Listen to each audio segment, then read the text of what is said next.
question, bank regulators worried about the health of our biggest banks. So the regulators were generous. They gave the banks all kinds of help. They delayed compliance for important regulations. They relaxed standards. They even allowed banks to avoid paying overdraft fees if their accounts at the Federal Reserve had a negative balance. Now, when asked why they were being so generous to the banks, the regulators explained that the banks would, in turn, help their customers. So how exactly did that work out?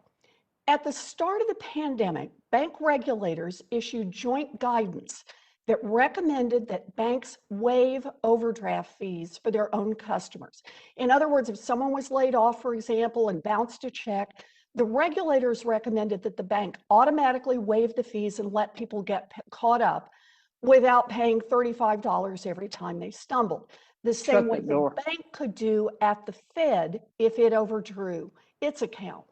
So let me ask the CEOs of the four banks, Citibank, Bank of America, Chase, and Wells Fargo, the four banks that collectively manage tens of millions of checking accounts for customers.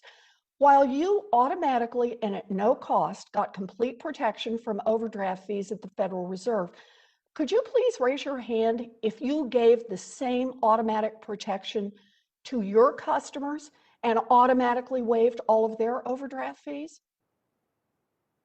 Okay, I'm not seeing anyone raise a hand, and that's because none of you gave the same help to your customers that the bank regulators extended to you, help that the bank regulators recommended that you give.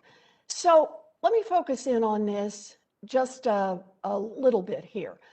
Let me start with you, if I can, and ask the question about whether or not any of you didn't automatically waive. I just want to take this on down.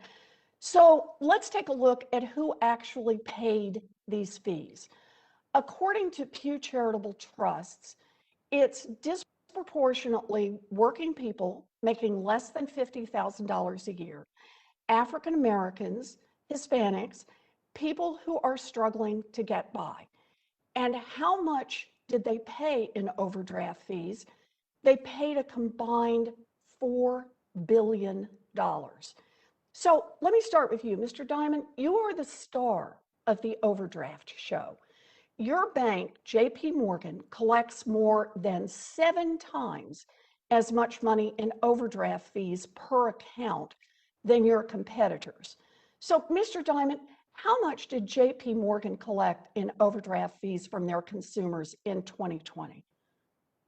Well, I think your numbers are totally inaccurate, but we'll have to sit down privately and go through that. These are public numbers. And I also want to point out we did not overdraft. Can you just answer my question? We How much did JP Morgan collect?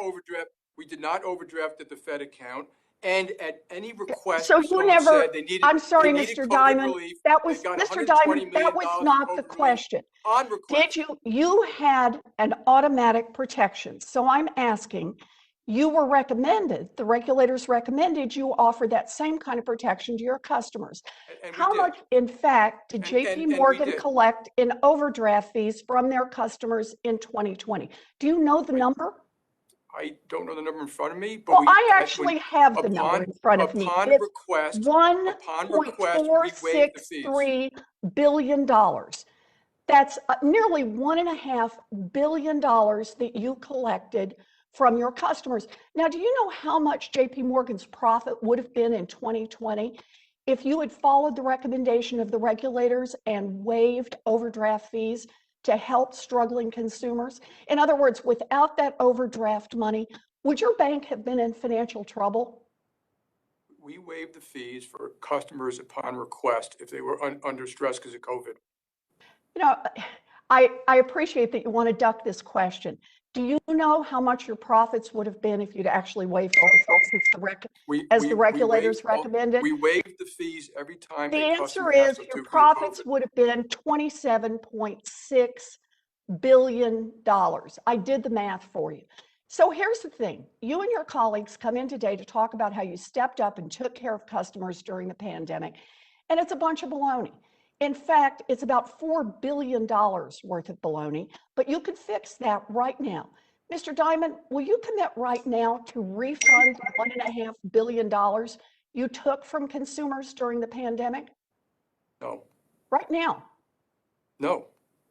No, that's right. Over the past year, you could have passed on the breaks that you got from the Fed to your customers, but you didn't do it. Everybody else here, those other three bankers, will any of you agree to refund the overdraft fees that you collected?